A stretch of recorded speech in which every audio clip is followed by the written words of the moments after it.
by what I saw from Spence. At this fight of this magnitude, bro, he did what he could do.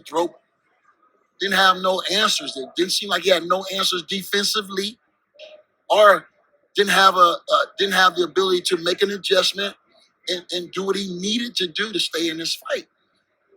No defense. I ain't seen no defense. You couldn't get away from the jab. The jab is what beat him all night. Man, it hurts me to my soul to have to say and do this, but it must be talked about. When it comes to the Errol Spence and Terrence Crawford fight and the build-up and everything that went along with it and just the matchup over the years that everybody talked about, I was one of those people that fell in line with Errol Spence and being a fan of Errol Spence, or at least an admirer of his talents, and saying that I thought he would be able to get the victory over somebody like Terrence Crawford when it came to their July 29th matchup last year. And I'll be honest, watching that fight, I was incredibly disappointed in how that fight turned out as a fan. I was always one of those people that had the belief that when it came to the hypothetical matchup between the two over the years, I thought Terrence was the better pure boxer between the two, but Errol was the better athlete and had the physical tools to deal with somebody like Crawford.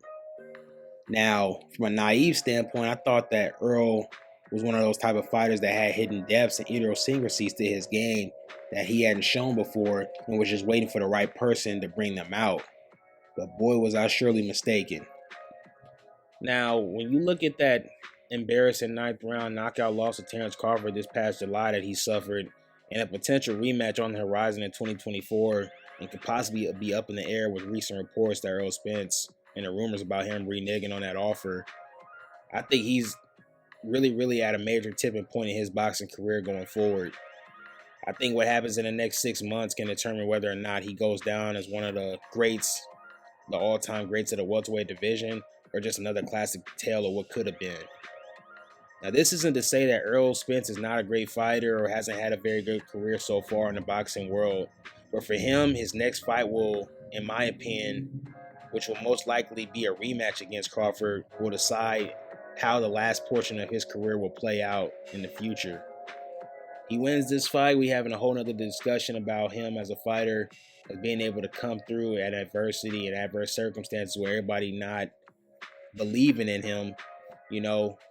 He changes all of that. He changed that entire narrative, and we get back to a trilogy. But if he loses, that kind of leaves him up in the air. Obviously, he'd be moving up to 154 in the future because he can't really make 147 anymore. So he could possibly get a belt at 154, but with guys like Crawford and Boots and Kasazu's son, and Keith Thurman moving up there, there's a lot of guys up there that you got to play with, obviously. And obviously his counterpart, Texas counterpart, his teammate basically in his staple was basically the undisputed champion at that weight. It's more so really going to put him in a really weird type of position going forward. Now, with him being sidelined for a while with this eye surgery that he's basically recovering from, it's going to be very important for him and his trainer, Derek James, to study that Crawford fight, which I'm sure he already has. But if not, they need to look back at that and work on the weaknesses in terms of his poor head movement and slow reflexes in the pocket. Now, I'm no boxing expert. I don't want people to think that I'm not an expert by any means. But watching that fight, I saw too many times in that fight that Errol was winging naked left hooks out and not setting any of his punches up after Crawford nullified his jab early on. He wasn't setting anything up. He was just throwing naked punches out there that Crawford could see coming from a mile away. And Crawford talked about it in a little radio chatter when he talked about Errol Spence's power and everything like that. I mean, did he hit hard? No, his punch wasn't hard? Not at all. Wow. No, really. I said it like I said it. You know what I mean? In the interview, like, I was expecting more. I already knew I was strong, physically strong. I've been physically strong my whole life, even though I was skinny. But, you know what I mean? When he hit me with a left, boom, it was like, bam. I was like, that's it? I'm like, oh, all right. And when you really look at the fight as a whole and look at the mentalities of both fighters and the game plans, it's just clear as day that Errol Spence and Derrick James, they didn't have a great game plan going in. You know what I mean? Their plan A wasn't great. It's just they thought they were going to go in there and maybe be a little overconfident, had too much hubris, thinking they're just going to go in here and punish this dude. And just going in with one plan A and not having a plan B or C or a backup plan if your first plan fails, to me, I thought that was a huge factor as to why Errol Spence lost this fight. Now, you know what I mean? You're talking about Terrence Crawford, who was a multi-division world champion, undisputed champion, who has such a high boxing pedigree. To think you're just gonna go in there and bully Crawford like any of your other opponents, like he was nothing, should have been a huge red flag when it comes to Errol Spence's mentality.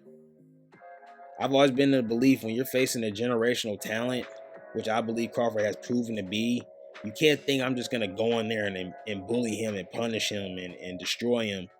You got to have a different level of thinking than that. You know, boxing to me isn't just about how hard you hit, how tough you are, how fast you are, how big you are. It's about the fundamentals and the mental side of it. We've seen countless fights be tailed as the boxer versus the puncher and seen the puncher get their ass whooped because they believe so much in their power and size that they went in with a delusional game plan and it ends up costing them. I mean, plenty of fights we've seen this take place. And that's what I believe happened when it comes to this fight, you know. Thought Earl was going to come in with the game plan to use his jab to get inside and punish Terrence Crawford on the inside. Once Terrence Crawford nullified Errol Spence's jab with his own and was countering him on the outside, it just showed, you know.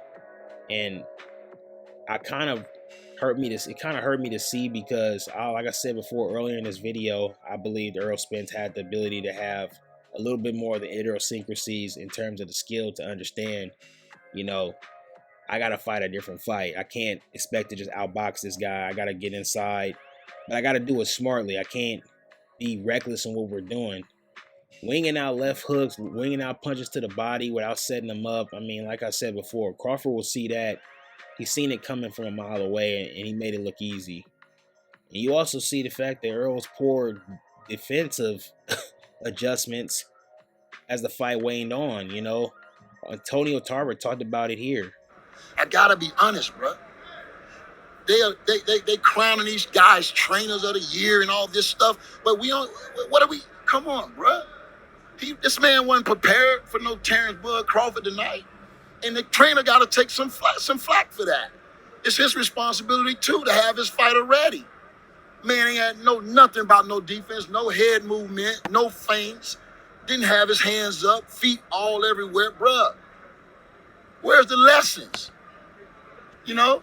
And so I've been out here campaigning as a trainer, and I predicted the whole fight. Go look at Tarver's tape, bro. I know boxing.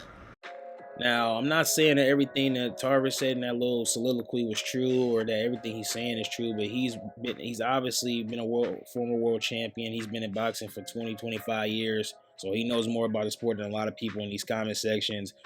Obviously knows more about it than I do, and you got to take some of his words at face value and understand that he's just being honest and giving his honest opinion about what he saw.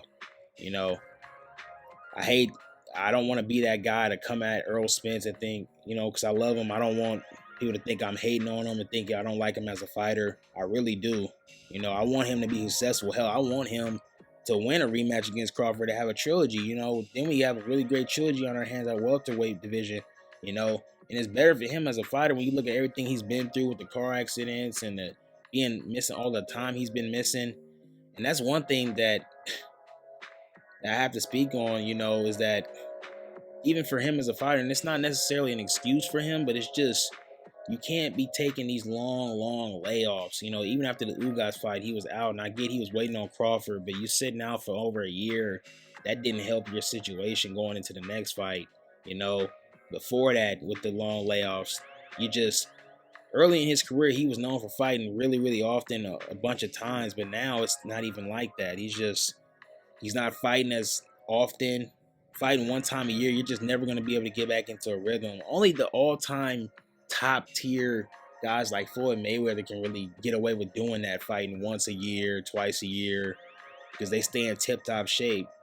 As you can see, you look at Earl. I mean, he stays in decent condition, but he's obviously not in tip-top shape year-round.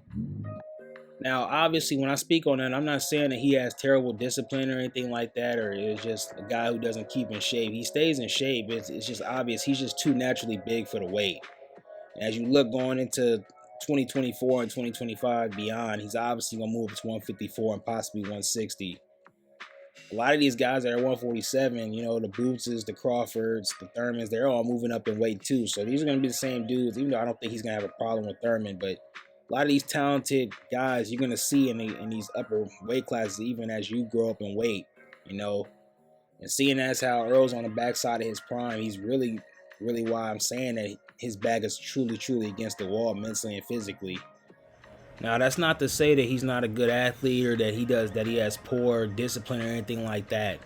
But I just believe it's more so the fact that he's just too naturally big for the weight anymore. And that's why it's going to hurt him going forward when he goes up. You know, I just think he spent too long at that weight in terms of the 147-pound division. Now, I could be wrong. Everything I'm saying, like I said, is alleged. Everything I'm saying is just giving my thoughts and my opinions about it. I could be, factually wrong. He could be better at the weight at 154 and 160 when he moves up. A lot of these guys he's seeing are going to be moving up as well, like I said. So he's really in a tipping point in his career in terms of physically. He's going to have to reach and dig down deep, just like all great boxers have been able to do, other great athletes have been able to do when when big obstacles have been placed in their way. They've been able to perform and step up and persevere through those challenges to become even greater than what they thought they could possibly be. And can Errol Spence do the same thing? It remains to be seen. But that's all I got for this video. Don't forget to like, comment, subscribe. Check out some of the other videos on my channel.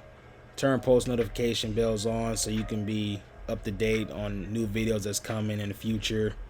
We headed to 3,000K. I want to thank everybody who subscribed, everybody who's checked out the videos. I really appreciate it.